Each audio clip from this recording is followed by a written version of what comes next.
Olá, amigos e amigas! Sejam muito bem-vindos a mais um programa podcast Mentes em Foco, a nossa dose semanal de sanidade mental. Eu sou Ivan Jacomassi, host do programa, e hoje, como sempre, muito bem acompanhado pela doce, meiga, diva dos podcasts brasileiros, Josiane Freitas. Bem-vinda, Jo. Olá, Ivan. Muito obrigado. Olá, ouvintes. Estamos aqui para mais um podcast, mais um Mentes em Foco. E hoje, como não poderia deixar de dizer, né? O programa está incrível. Do que vamos falar hoje, Ivan? O tema de hoje é sobre responsabilidade social corporativa e todas as suas variáveis, nuances e siglas. Quem vem bater um papo hoje com a gente é a Ana Carolina Machado. Ela vai trazer insights valiosos. Ela é graduada em marketing pela USP, professora de responsabilidade social corporativa em uma escola de Milão, na Itália. Desde os seus 18 anos atua em educação e impacto social. Faz parte da Starts, também do ecossistema, tem uma história super legal, apesar da pouca idade, tem um currículo bastante extenso e vai contribuir com o tema conosco hoje. Bem-vinda, Ana. Obrigada, pessoal, é um prazer estar aqui. Eu adoro falar sobre esse assunto e também contribuir aí para todos os temas relevantes que vocês têm abordado nos últimos tempos. Então é uma honra para mim participar. Lembrando, né, hoje estamos aqui, já tomamos o nosso cafezinho, né, Ivan? Maravilhoso momento.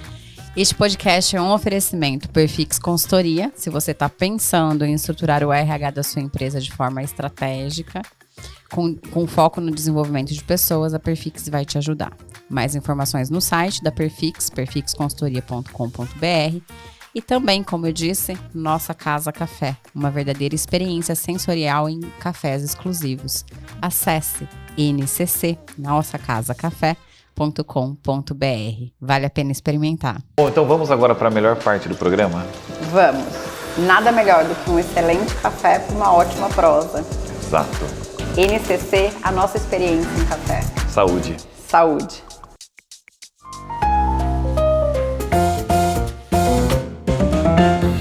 Agora que já estamos com o cérebro devidamente acionado pelo café e pelos seus poderes místicos. Comprovado que pessoas que tomam café são pessoas mais felizes.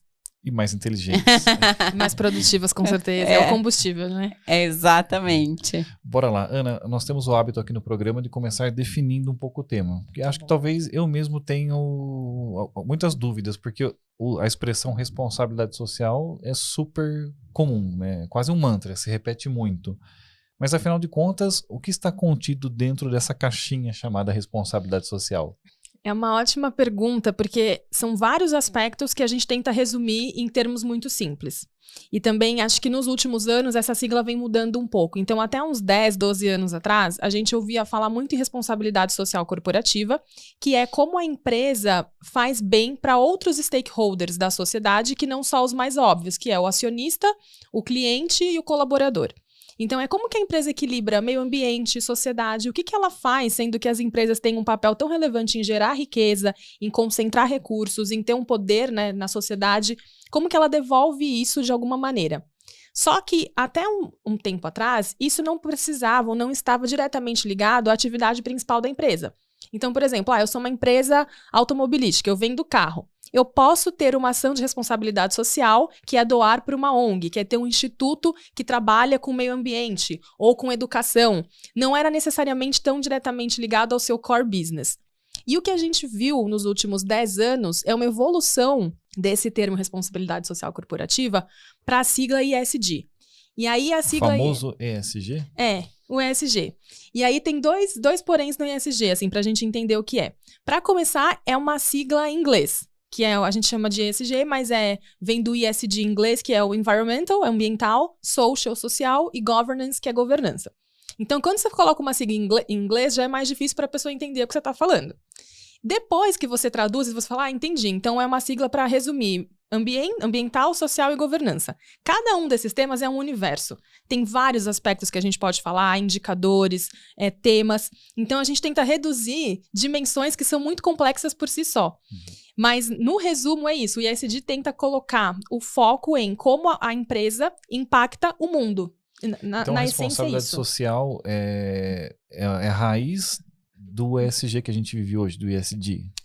A gente vê, até antes da responsabilidade social, tinha um termo que era filantropia corporativa. Então, a gente vai vendo como isso vai evoluindo, assim.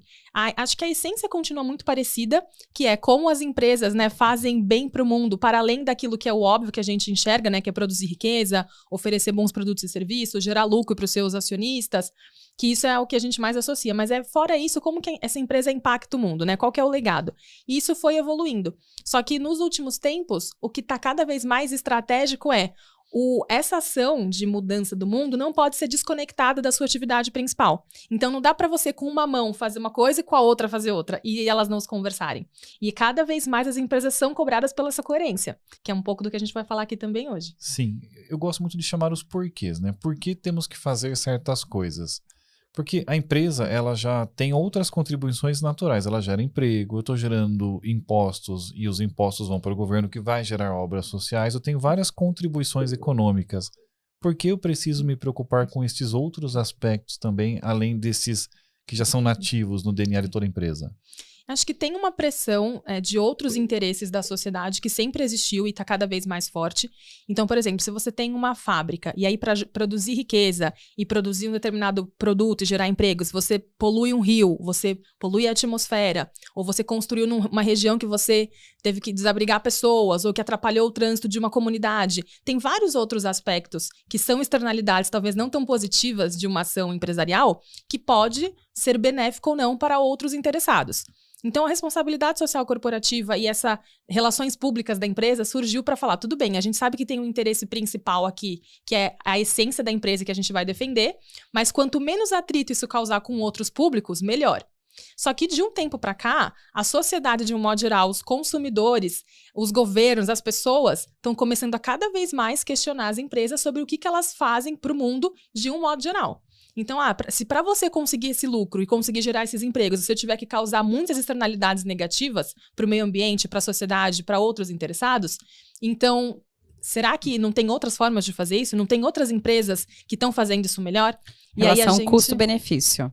Eu estava pensando exatamente nisso. E que nem sempre é só financeiro, né? Porque às vezes você fala, eu vou comprar de uma marca, mas se eu souber que aquela marca tá poluindo o meio ambiente, ou que ela usa mão de obra escrava, ou que ela usa mão de obra infantil, eu vou falar, eu vou querer gastar com essa marca ou vou querer comprar de outra que tem um produto bom igual, mas que eu me identifico muito mais com o que aquela empresa tá fazendo para me oferecer esse produto ou serviço? Me parece que nós estamos vendo as empresas de uma forma mais contextualizada, né? Não é somente a atividade econômica que ela exerce, mas é o contexto dela dentro de uma sociedade e os impactos que ela gera sociais, econômicos, até em termos de mindset, de mentalidade, de saúde emocional para as pessoas. É isso? Sim, e acho que... Pode falar. Não, pode falar. Eu ia falar, na verdade, que você disse de usar uma marca, né? É como se aquela marca estivesse representando você, né? À medida que eu visto aquela marca, que eu uso, né? Enfim, é como se ela estivesse me representando os meus valores e tudo mais. Então, se eu estou comprando de uma empresa que usa mão de obra escrava, por exemplo, eu estou sendo conivente. Estou financiando Estou isso, financiando, né? Estou cooperando com essa situação. Então, isso começa a mexer com os meus valores pessoais, né? Com certeza. E acho que tem dois aspectos, né, que conectam muito com isso, que é o espírito do tempo que a gente vive. Hoje em dia a informação é muito rápida e muito acessível. Então tá cada vez mais fácil você ter opinião e a sua opinião ser disseminada e você ter acesso a dados que antes você não tinha das empresas. Porque hoje em dia você entra na internet e você fala, como é trabalhar na empresa tal. Já aparece alguns sites que tem ali a avaliação dos próprios colaboradores anônima sobre como é trabalhar naquela empresa. Então você sabe o que acontece, né, por debaixo dos panos ali, que não é só o que a empresa tá falando sobre ela mesma. Você vai comprar um produto, tá cheio de review na internet de como é aquele produto, se o pós-venda foi bom, se te entregaram no prazo. Então, com a internet, essas informações são cada vez mais acessíveis e não é só a empresa que tem a narrativa de contar a história dela. Todo mundo está falando sobre a sua marca e o seu produto o tempo todo. Então, tá mais difícil também não mostrar como é a empresa em todos os seus pontos de contato com a sociedade, e não só quando ela quer te vender alguma coisa, que antes era propaganda tradicional. Então, acho que isso colocou um outro holofote para essas questões. E tem um outro ponto que foi o que você muito bem colocou, que o que a gente percebe hoje em dia, as marcas que têm mais valor pra gente, que a gente quer pagar até mais caro para ter aquela marca, são marcas com quem eu me identifico, que é o propósito, né? Eu não quero comprar, se eu for comprar de uma empresa só porque ela me oferece o preço mais baixo ou um prazo de entrega mais rápido, eu não tenho fidelidade nenhuma com aquela marca. Assim que aparecer um outro concorrente que me entrega num preço menor e mais rápido, sábado, eu vou comprar. Mas se eu gosto daquela marca, porque eu me identifico com ela, eu quero usar aquela marca, eu tenho orgulho de falar que eu comprei da empresa tal, aí você cria uma relação de mais longo prazo com o cliente. E como é cada vez mais caro conquistar o cliente e fidelizar, as marcas também estão percebendo que eu não quero ser só aquela transação ali do mais barato. Eu quero criar uma relação com esse consumidor e eu tenho que entender o que gera valor para ele. Para além só da parte transacional, né? Então tem essa camada além do desafio aí de mostrar o propósito e não só mostrar, mas de fato ser algo que é realista com as práticas da empresa. Nossa, mas isso adiciona uma camada de complexidade na gestão do negócio muito grande, né? Isso vai desafiar cada vez mais os nossos gestores e as nossas equipes, porque não é só pensar num bom produto dentro de uma aplicabilidade que ele vai ter, num determinado cenário regulatório, econômico, não.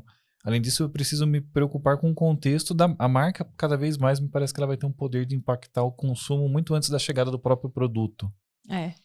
Eu acho que tem muito isso da gente... Hoje em dia, a gente percebe os influenciadores digitais, né? É bem mais legal hoje você comprar de uma influenciadora que falou, eu testei esse produto, eu gosto dele, ele ficou assim no meu cabelo, do que você ver uma propaganda tradicional, que você sabe que alguém... Tudo bem que o influenciador também é pago para usar aquele produto e testar, mas não é uma coisa assim que parece, estão fazendo exclusivamente para querer me vender isso. É uma Parece coisa mais autêntico. Mais autêntico, tem a ver com conteúdo, que é o que a gente faz aqui também. Então, você gera uma conversa, um relacionamento, para aí sim você depois extrair o valor disso, o valor financeiro, né? Quem nunca viu um daqueles comerciais pagos de um produto de beleza ou de uma marca, de uma determinada área da moda, em que você vê um ator, uma atriz, alguém muito famoso usando um produto e você fala, mas no dia a dia ele não usa aquilo, mas nem ferrando. Não, ele não vai passar aquele shampoo naquele cabelinho todo lustroso dele no dia a dia. Fica uma coisa um pouco fake no fim, né? Agora, os influenciadores, eles têm uma conexão com o público, acho que mais real, né? Mais do dia a dia. E até assim, e tem os dois lados, né? Porque eles mostram a casa, eles mostram o que eles estão fazendo. Tem essa pressão hoje que tem que postar conteúdo não só todo dia, mas o dia inteiro. Então, você quer entrar lá, ver um stories, daqui 2 horas você vai entrar, você quer ver um outro stories. Então, meio que virou assim um reality show do que você faz, o seu estilo de vida, do que você gosta. Mas, por outro lado, também democratizou um pouco mais quem são as referências que a gente tem. Então, não é só 1, 2 ou 3 ali, que é a atriz, ator do momento, a pessoa que tá no hype. Mas você multiplicou e você tem nichos, né? Eu gosto daquela influenciadora porque eu gosto de tomar um tipo de café que é diferente, que é especial, é premium. Então, eu vou seguir essa pessoa aqui que pode ter 50 mil seguidores, mas eu sei que quem tá lá é aquele público fiel desse tipo de produto. E ele vira uma extensão da marca, né? Porque é muito comum hoje, se nós vermos um influenciador, que é uma marca também, se ele tem alguma atitude que não é considerada adequada, na hora, no dia seguinte, o que se vê nas notícias são perdeu o contrato, ele desmonta mais rápido do que ele monta o negócio dele, né? Incrível. Todas as marcas já saem e abandonam aquilo muito rapidamente, né? Isso que aconteceu com as empresas, acontece com todo mundo. Então, na internet pode ser mais fácil criar reputação, porque, querendo ou não, a barreira de acesso é menor, você pode ali pegar um celular, criar um conteúdo e tal. Mas, por outro lado, essa cultura do cancelamento, as pessoas estão muito intolerantes e você está muito exposto. Então, você foi pego em alguma coisa que não é tão legal para o seu público, as pessoas vão lá, vão escrever comentário, vão começar a te criticar, te mandar direct. Então, é um desafio para todo mundo, para as empresas e também para os influenciadores, né? E você teve uma vivência na Europa também, né? Lecionando numa escola. Qual era o público? Conta um pouquinho dessa história e daí eu queria que você comentasse um pouco sobre a diferença de percepção entre o público europeu e o público brasileiro em relação à responsabilidade, o quanto eles se engajam com o tema, o quanto isso faz sentido. É bem legal essa pergunta. Eu tive essa experiência já fazem um pouco mais de 10 anos, faz uns 11 anos, foi em 2012, e eu fui dar aula em uma escola pública na região metropolitana de Milão sobre responsabilidade social corporativa. Era uma iniciativa da Universidade Milano Católica, que tinha um convênio com a USP, que foi a universidade que eu fiz aqui no Brasil, e eu fiquei 2 meses lá. A gente teve um treinamento com um professor dessa universidade, que era um especialista na área, e aí a gente foi replicar esse conteúdo sobre o que é responsabilidade social para os alunos. E aí eu dava aula para algumas turmas de ensino médio. E foi bem interessante, assim, e aí naquela época ainda a responsabilidade social era muito vista como uma forma de tentar equilibrar os interesses dos diferentes stakeholders, mas não tão conectada com o core business das empresas. E isso evoluiu muito nos 10 anos, é o que a gente vai falar também um pouco daqui a pouco. Mas acho que o mercado europeu talvez seja um dos mais maduros para essas questões de responsabilidade social. E a gente vê isso de várias formas, assim, por exemplo, uma questão que aqui no Brasil, acho que a gente agora talvez esteja começando a perceber, mas ainda é muito incipiente, é a questão dos dados, né? De quem tem os nossos dados e o que faz com os nossos dados. A gente está gerando informações sobre a gente o tempo todo, né? O que a gente coloca no celular, digita no computador. E na Europa, a gente vê a preocupação do consumidor em entender quem tem acesso às minhas informações e o que fazem com essa informação. A gente, na Startse, tem uma parceria com a Universidade Portuguesa, a gente tem um programa em conjunto, e aí a gente tem os acessos aos e-mails dos inscritos. E a gente tem uma cultura de marketing digital aqui no Brasil, que é mandar muito e-mail para as pessoas, né? Todo dia e tal. E os clientes que a gente tem contato português, eles falam, gente, eu não quero receber e-mail. Não é legal, aqui a gente não gosta de receber e-mail. Então, para o público europeu, é invasivo você ficar mandando muita comunicação, mandando muita informação, pedindo muito dado. No Brasil, tudo que a gente faz pede o seu CPF. Nossa, o que eu mais faço de manhã e-mail e celular. É ficar me descadastrando e assim, chega numa coisa e fala, não me cadastrei, não é possível. É banco, é loja disso, chega demais, né? E é uma cultura diferente. E lá, as marcas não fazem, tanto que essa universidade parceira falou, gente, a gente não faz isso porque não é bem visto. Nosso público não gosta. Você está incomodando, você está sendo invasivo. E a gente não tem essa visão, né? Então tem essa questão diferente. E até para a questão ambiental também. A gente vê, o Brasil é uma potência do agro, a gente exporta, tem um papel muito relevante em ajudar a alimentar outros lugares, né? A gente tem condições muito privilegiadas de solo, de clima, mas a gente sabe também que tem uma pressão internacional em falar, tá, mas qual que é a procedência? Vocês estão desmatando? Tem uma preocupação com a Amazônia? Então, não defendendo um lado nem outro, mas uma coisa é fato. Tem uma preocupação de fora de saber qual que é a procedência do que eu estou comprando.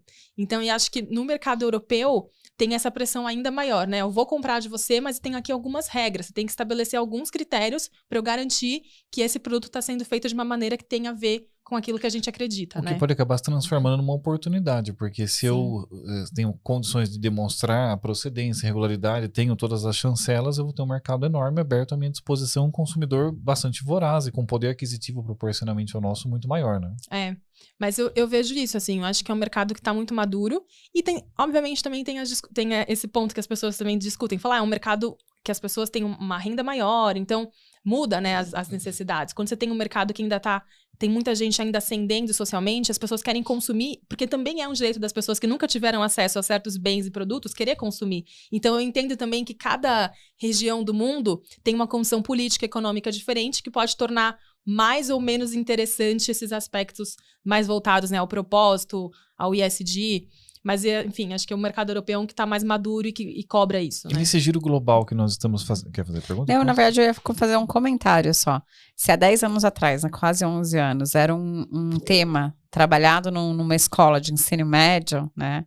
Com certeza, esse processo tem uma maturidade diferente. Sim. Porque eu acredito que nas nossas escolas esse tema não é um tema de relevância, um tema não que não seja um tema de relevância, ele não é um tema trabalhado hoje com os nossos jovens, né? Não Pedagogas, sei. não precisam começar as haters da pedagogia que já falar, como assim não é importante? Eu não estou dizendo que não é importante, estou dizendo que eu não tenho, pelo menos, conhecimento do quanto esse tema hoje é acessível aos nossos jovens dentro de uma sala de aula, por exemplo. Quanto é enfatizado isso dentro de uma sala de aula. Eu desconheço esse processo, se é realmente uma disciplina, sabe? Um negócio que vamos trabalhar este tema, a importância ou simplesmente é algo que é colocado. Como disciplina específica, eu acho que não realmente, mas como contexto dos materiais que eu vejo um pouco de ensino infantil hoje, eles trazem questões de a importância de você não...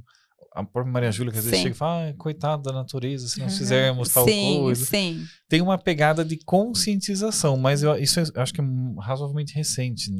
Então, mas eu quero dizer assim, a conscientização, dizer coitado da natureza, ou isso, aquilo, tô conscientizando. Mas o quanto eu sei que isso faz parte de uma responsabilidade social, o contexto, sabe? O quanto que está contextualizado aquilo que está sendo aplicado. Não sei se eu estou conseguindo ser clara no processo. É porque eu acho que as matérias, elas são colocadas e às vezes a gente, enquanto jovem, criança ou adolescente, não consegue entender o contexto daquilo. Entendeu? Eu, pelo menos, não entendia.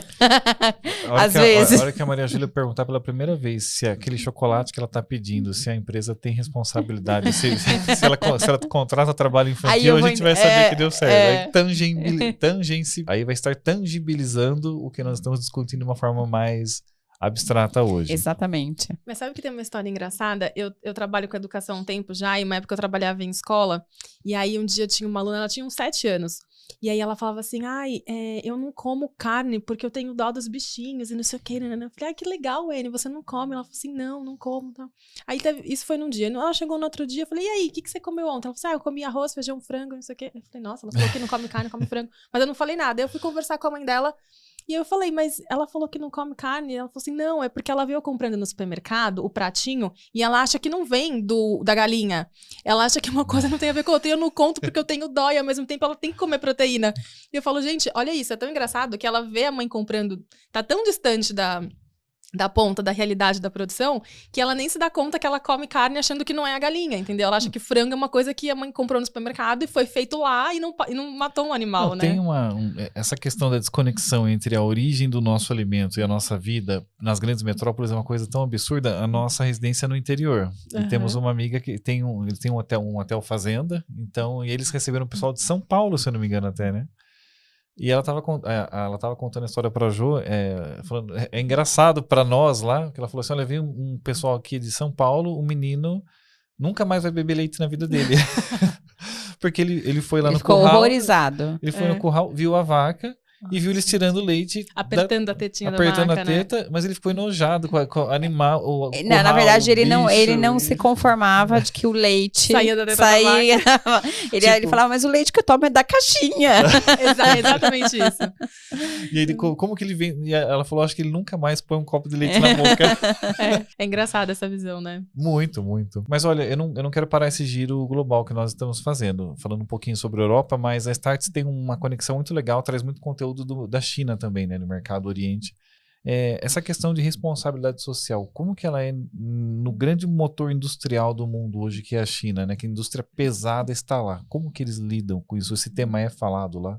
Olha, a China, eu gosto muito, assim, eu aprendo muito com a China através da Startse.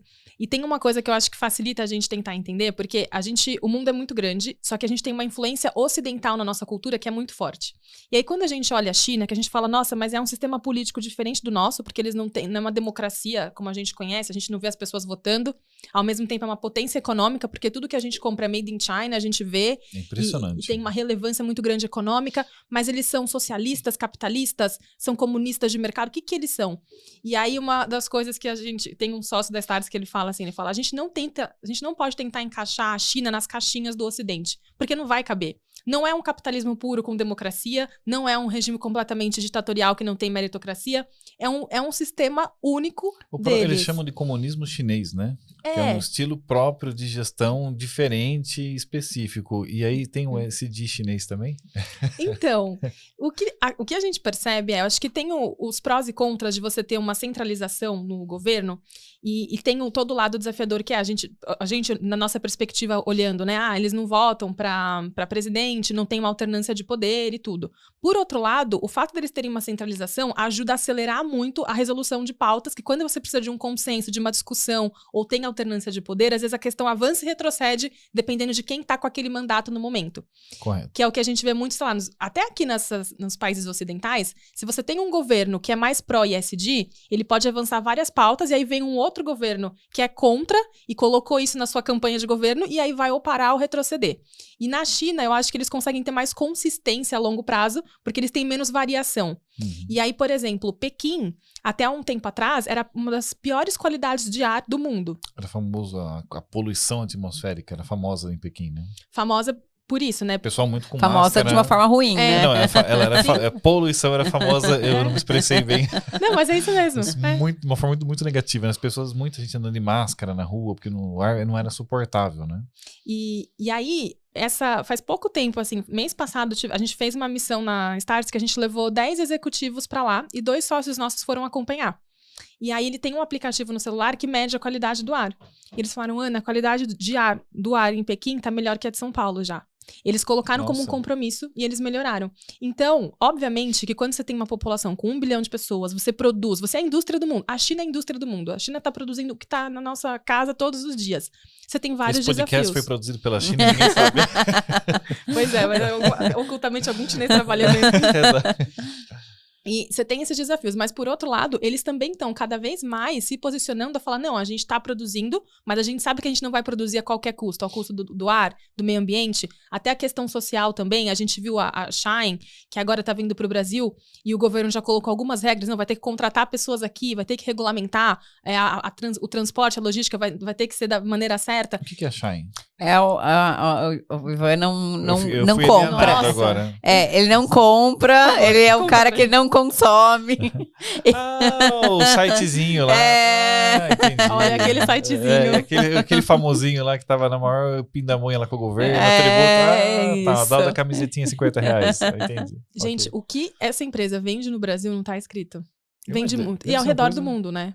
Então, mas assim, e tem essa preocupação cada vez mais da China mostrar que a gente tá produzindo muitas coisas, mas não é a qualquer custo. A questão de, quanto essa pessoa que fez essa peça tá ganhando? Qual a qualidade dessa mão de obra? É uma condição humana de trabalho ou não? Eles sabem que eles estão, né, sendo cobrados também internacionalmente por várias dessas questões, e eu vejo eles se mexendo e com muito recurso também, porque eu acho que eles sabem investir o dinheiro que eles ganham. É uma potência de inovação. E ao mesmo tempo que eles têm 1 bilhão de pessoas, que é um desafio, eles têm 1 bilhão de trabalhadores e de mercado consumidor também.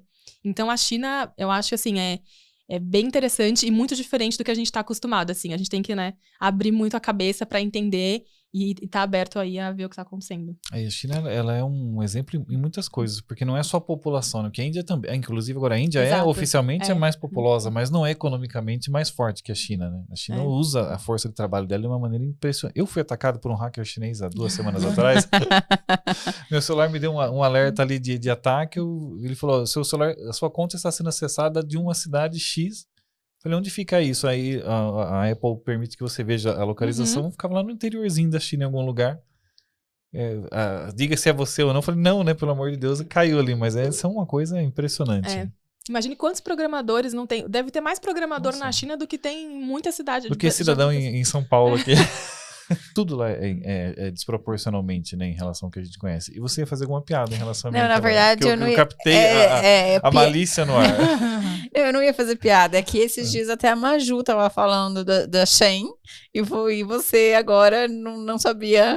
Não, eu não sou parâmetro para essas coisas, porque eu sou... Não é público-alvo também, Não. E eu sou muito alienado de várias coisas intencionalmente. Eu pratico alienação consciente. Eu sou desconectado do Instagram, do Facebook. O único que eu acesso é o YouTube. Eu sou muito alienado dessas coisas intencionalmente. Mas sabe que esse é o meu sonho de vida, assim, ser cada vez mais alienada dessa tecnologia que meio que escraviza a gente, porque toda hora... Gente, é isso, o celular, a gente brinca lá na Start, é uma parte do seu corpo, a gente não fica sem. Total. E se alguém, assim, você fica menos desconfortável se alguém tocar em você do que se alguém pegar seu celular desbloqueado e você fala, meu Deus, tá tudo aqui. Fala, corta minha mão, mas não pega meu celular. Então, assim, a gente... Aí é muito engraçado quando a gente vê aqueles debates, será que vão colocar um chip na gente? A gente já tá com um chip na gente, não tá dentro, assim, mas tá do nosso lado toda hora. Nós tivemos um programa aqui que nós gravamos com uma cyberpsicóloga, foi bastante interessante. E ela falou sobre ansiedade, essa questão de como os aparelhos, as notificações deixam a gente em pânico ao longo do dia. E ela falou, olha, hoje você ainda consegue construir um pouco de afastamento deixando ele aqui, tipo, com a tela para baixo, né? E não deixando ele no trem, porque se a mesa tremer, você já vai começar a falar, tem alguma coisa ali. Eu quero ver o que é, né? Ela falou, no momento em que nós tivermos uma integração ainda maior através dos gadgets, principalmente a questão dos óculos que eles acreditam, e a coisa começar a piscar na sua vista, mesmo só fechando o olho para você não ver, falou, aí você vai ver o que é uma coisa, ele se tornar indissociável realmente do seu dia a dia, da sua vida. Então, se você ficou curioso, já sabe. Depois de ouvir este programa, você pode correr ali e entrar no programa de cyberpsicologia. Já vamos deixar o link aqui junto para quem quiser estender um pouco o assunto. Sim. E vai esticando e vai seguindo esse bate-papo com a gente. Muito bom. Você, então, dialogou com jovens sobre SD, mas acho que até por estar na Start, você deve dialogar com todos os públicos. E como que é conversar sobre esse tema com uma criança de 10 anos, uma criança de 15, né? Tiozão falando, né? Mas uma criança de 10, um jovem de 15, um jovem de 40, ou um senhor mais experiente de 60, 70. Como que é essa diferença entre as faixas etárias e esse tema? Como que você vê essa cola? Eu acho que é muito diferente, até porque a gente tem diferentes perfis de geração também convivendo, até no mercado de trabalho, todo mundo brinca, né? A geração Z é muito diferente, não quer trabalhar, então tem vários pré-conceitos, assim. Não quer mesmo, faz paciência. Não vamos julgar, né? Começou agora, né? Cuidado que você já vai ser... A caixa de comentários está aberta aí. Não, mas é bem legal a gente entender, né, os contextos, porque o que a gente percebe hoje no mercado consumidor como um todo? Essa geração, e nessa geração não é nem só quem tá vindo aí com 10, 15 anos, eu acho que vai ser ainda mais. Mas assim, eu tenho 31. A minha geração já tem essa característica, que é, você não quer trabalhar para ter a posse das coisas. Então antes, se o sonho era, eu quero ter uma casa própria, um carro, trocar esse carro a cada 1 ano ou 2 anos, hoje em dia a questão é a experiência. Eu não quero ter o custo de comprar alguma coisa, ter que me preocupar com a manutenção, com o armazenamento, com a depreciação. Eu quero desfrutar com um custo bom, rápido e que uma experiência seja boa. Então, o que a gente pensa? Ah, eu vou alugar um Airbnb, eu vou pedir um Uber, eu quero dinheiro para viajar. Então, a experiência hoje fala mais alto do que a posse, que é uma quebra de paradigma para as gerações anteriores. Sim. Então, e a gente está num mundo que, pelas plataformas, pelo digital, a gente oferece cada vez mais isso, né? Eu quero conveniência, eu quero experiência, eu quero rapidez, eu quero baixo custo.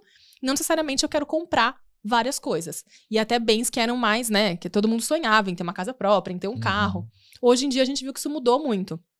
Então é uma geração que já vem aí com outros valores e que não são melhores nem piores, são diferentes. E aí o mercado vai, né, se adaptando para isso. A questão do trabalho é a mesma coisa. E aí, acho que tem uma questão, se a gente pensar bem, hoje em dia, se a gente tá a um clique de qualquer coisa que a gente queira comprar ou receber. Se eu peço um Uber, ele tá a mais de 5 minutos de distância, você já pensa, putz, acho que eu vou cancelar esse, ver se não tem nenhum outro. Não, eu fiquei chocada ontem. Ontem nós eu fiquei chocada. Saindo do evento. Nós não somos daqui, né? Nós somos, como eu falei, do interior. Então nós temos uma outra realidade e, inclusive, uma outra percepção de tempo, né? Nós estávamos saindo de um evento, e aí como tá todo mundo saindo, era aquela coisa, vai demorar, né? Vai ter fila, mas eu consegui, chamei o Uber, tava lá 13 minutos para vir. Falei, pô, vai demorar, mas tudo bem, vamos esperar. E ficamos lá esperando. Daqui a pouco veio. Aí, quando faltava acho que 6 minutos, veio outro rapaz que estava conversando com a gente. Ele pediu, falou: não, 10 minutos, eu não vou esperar, eu vou cancelar e vou chamar outro. Eu falei, pede, falei, porque você vai ficar trocando. A hora que você achar um de 3 minutos é porque já acabou a fila, você tá aqui meia hora. Então, espera. Eu pedi faz 13, olha, só falta 6 agora. Acho que ele falou, gente, que essa pessoa é muito falou, o tiozão é pirado, viajado na maionese lá, né? Mas eu vejo que também tem essa função de que, assim, eu concordo plenamente com o que você está falando em relação à experiência, né? Eu não sou de 31, eu sou 40 e tenho 43. A Ju é um outlier da geração dela. Mas mesmo assim. Eu tenho 40, mas é exatamente isso. Na verdade, eu estou num processo de transição, porque eu fui educada para ter uma casa, um carro, não sei o que e tal. Só que o que eu valorizo é exatamente a experiência. Então, eu quero, é isso que eu quero, experiência, quero coisas boas, rápidas, com custo-benefício. É porque, de fato, é o que eu acredito que a vida vale a pena ser vivida dessa maneira. E eu observo que eu sou da geração que tinha comercial, que não tinha Netflix, que não tinha algumas coisas, e que eu entendo que isso ajuda no nosso condicionamento de comportamento em esperar. Então, eu tenho que esperar o horário que vai passar o desenho que eu gosto. Eu tenho que esperar o intervalo passar para eu poder... o intervalo para ir no banheiro. Para ir no banheiro, para pegar alguma coisa para comer. Na verdade, para dar uma circulada, sair daquele processo e entrar num novo processo. Essa geração, né, as mais novas, não tem esse processo. Eu assisto o que eu quero, a hora que eu quero, não tem o mínimo de comercial que tem aí quando é um YouTube, coisinha de segundos, né? E ainda com a possibilidade de você pular. Então vai condicionando mesmo para que a gente não consiga esperar. E aí isso gera uma ansiedade, né? Porque a ansiedade nada mais é do que você lidar com a espera. Você precisa esperar as coisas acontecer. Você fez a sua parte? Fiz. Então agora você tem que esperar. Porque existe todo um contexto, outras pessoas precisam fazer a parte delas. Agora eu vou dar uma Mas digeração... vamos voltar na coisa que eu entrei, acho que falando. Não, eu acho legal e eu quero dar uma geração bem X agora mesmo. Qual é a sua geração, Ivan? Eu sou um X. E eu sou o quê? Olha, o seu espírito é de uma geração Z. Você não é nem Y, você tá mais pra juventude ainda. Eu que sou mais o travadão mesmo. Mas eu vejo o seguinte, legal, importante, ESG, responsabilidade, e aí quando a gente fala, olha, eu quero que a sua fazenda, por exemplo, seja uma fazenda responsável, ok, mas às vezes eu sinto que existe até uma certa desconexão, um descolamento entre a percepção de viabilidade e o que você quer, né? Eu vou tornar concreto o que eu estou falando aqui. Eu vejo o caso de um jovem que fica abismado de saber que aquele líquido branco que ele bebia da caixinha vem de uma vaca e fica chocado. Quer dizer, a noção dele do que é uma fazenda é zero.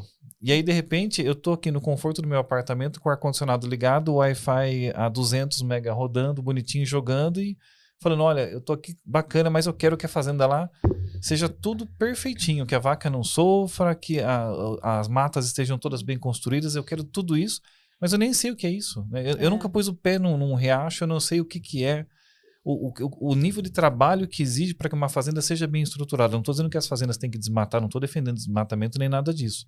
Mas às vezes parece que as pessoas perdem o senso de realidade de como você constrói isso, porque não é tão simples quanto parece. O discurso é muito bom, é muito bonito, eu sei que ele é necessário, mas às vezes parece que assim, só vai colocando exigência, mas fala, tá bom, eu vou fazer, mas aqui no interior do Mato Grosso, de Roraima, onde você tem a prefeitura mais próxima, está a 200 quilômetros, a estrada de terra não tem um posto de saúde para atender o meu colaborador. Sim.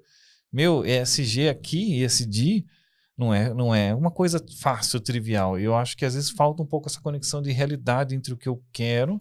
É que é um pouco no discurso, né? Tipo, discurso e prática. Eu acho que tem várias coisas, assim, e até a gente vai falando e uma coisa conecta com a outra, né? Vamos tentar ir amarrando, assim. Vamos reagrupar.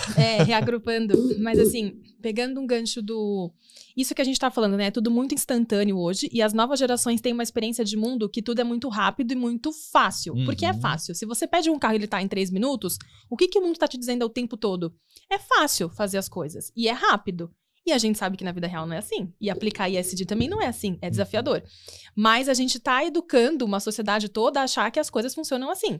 Então aí, só pegando o gancho para já partir pro ESG, quando essa geração entra no mercado de trabalho, o que é o real hoje que a gente tem nas empresas? Você não vai chegar lá de estagiário, depois de 3 meses vai ser promovido e daqui 2 anos você vai ser CEO.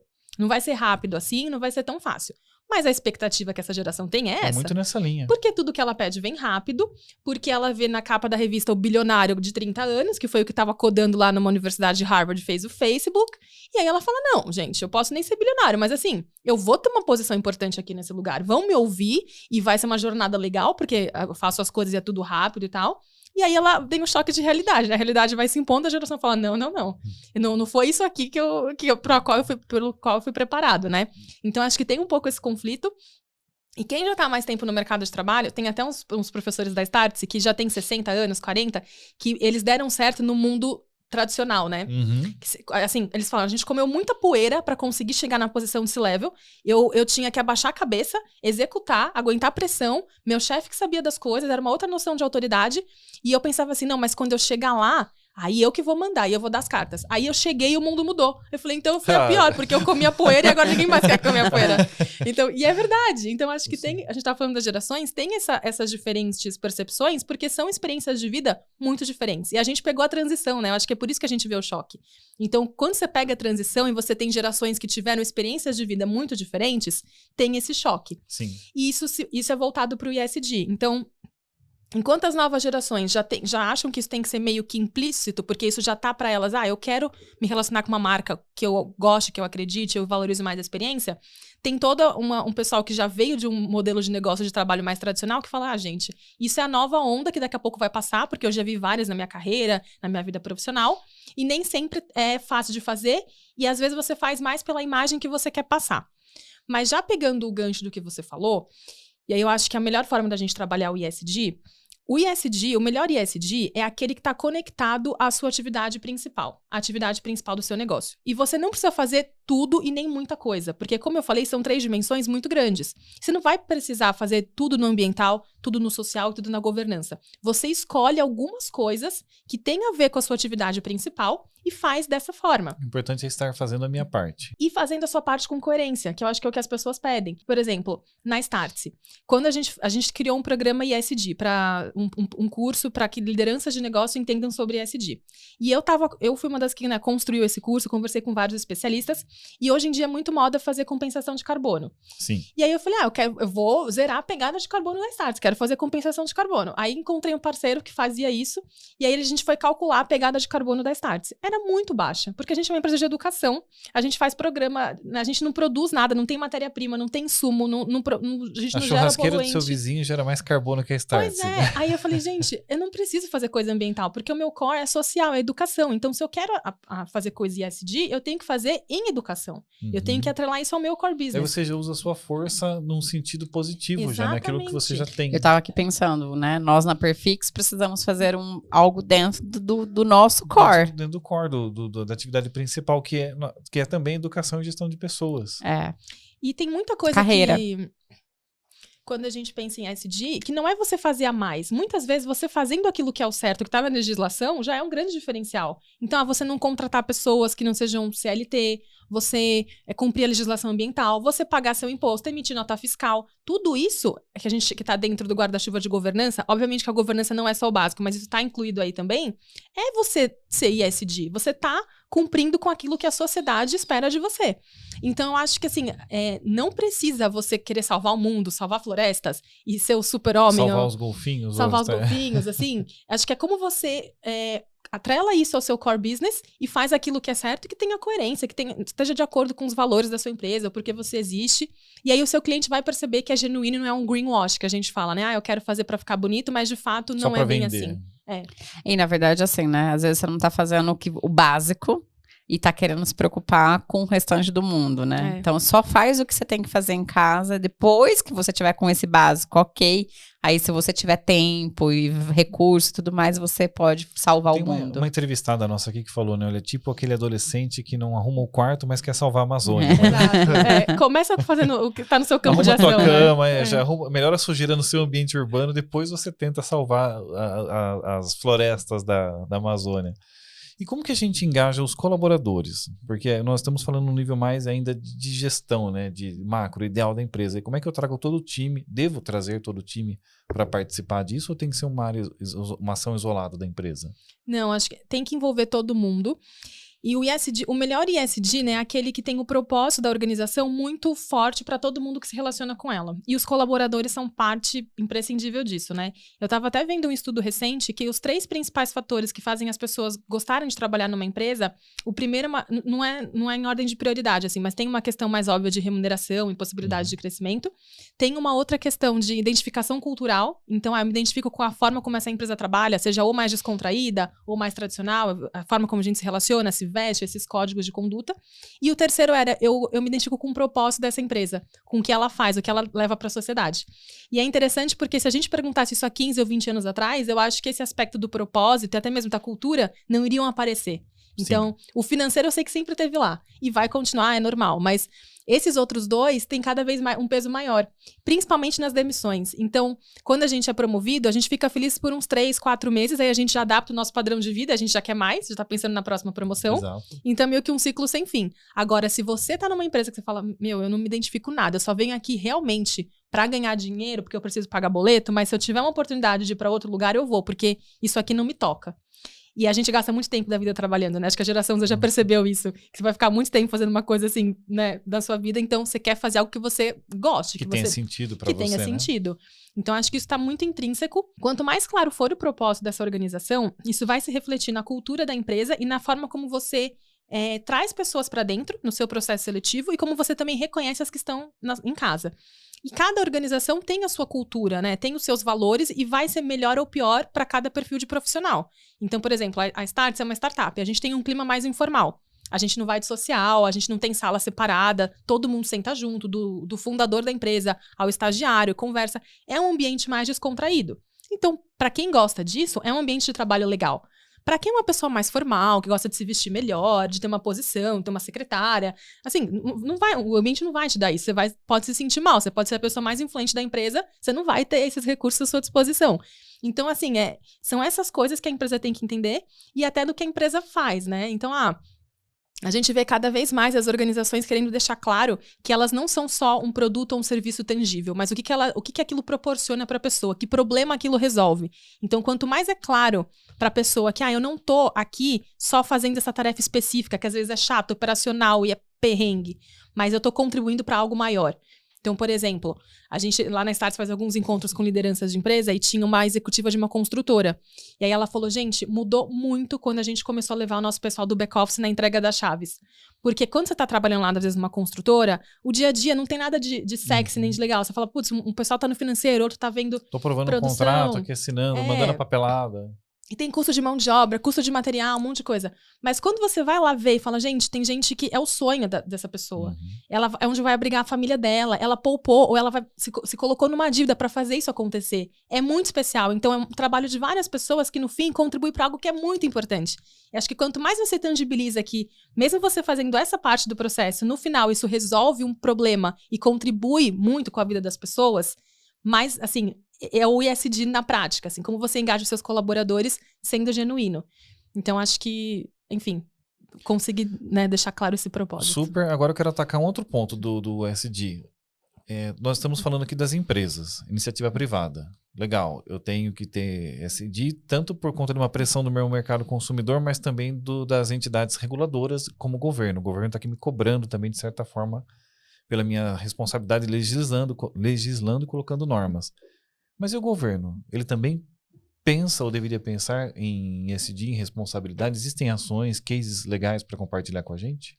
Com certeza, e eu acho que assim, é uma maturidade da sociedade como um todo, né? Então, quando a gente vê o governo puxando legislação ou votando propondo, né, pautas que vão acelerar o ESG, ou algum aspecto da dimensão ESG que é muito grande, a gente percebe que o governo está fazendo a parte dele. Por exemplo, aquele projeto de lei que foi para igualar o número de mulheres em posições de conselho. As mulheres são metade da população, a gente já tem até mais mulheres com diploma universitário do que homens, mas tem barreiras ainda para atingir posições de alta liderança, culturais, históricas, até mesmo sociais, de divisão de trabalho e tudo. O CNJ agora aprovou uma resolução também para igualar o número de mulheres na magistratura em segunda instância, né? Na magistratura, E aí, os dados que a gente tem até internacionais sem uma ação do governo mais direta para fazer isso acontecer, vai acontecer, mas vai demorar bem mais. Vai demorar 130 anos, 136 anos. Então, talvez nem a Maju aqui vai conseguir ver isso acontecer. Vai ficar para a filha, para a neta dela. Então, quando o governo tem uma ação desse tipo, acelera a mudança. E é parte do governo também colocar essas questões em pauta, e a legislação tem esse poder. E é muito interessante perceber que a legislação é sempre parte da cultura, né? Então, a gente nunca aprova uma lei ou coloca ela em debate se não é o espírito do tempo. Então, aquela lei só está indo porque a gente está vendo que a sociedade está discutindo esse assunto e que também tem pressão de grupos que são mais interessados, mais organizados, que vão, né, empurrando essa pauta. Então, acho que é super relevante. Mas tem um outro ponto também que você falou, até de legislação e tudo, que a gente vê os investidores olham para os negócios que têm essas práticas que a gente chama de ESG, mas que, né, são várias, com olhos melhores. Porque quando você vai investir dinheiro em algum lugar, isso nem precisa ser um mega investidor, você vai comprar ação de uma empresa. O que você vai fazer? Mesmo que seja R$100 que você vai colocar lá, você não vai querer perder esse dinheiro, você vai olhar o balanço da empresa, se ela tem algum passivo, se ela tem algum problema de receber uma multa. Ninguém quer colocar dinheiro num negócio que vai para um escândalo e vai desvalorizar. Então, o investidor, imagine um investidor que tem milhões, às vezes bilhões de recursos, né, para colocar numa empresa. Ele não vai querer se expor e colocar num negócio que tem uma visão muito de curto prazo.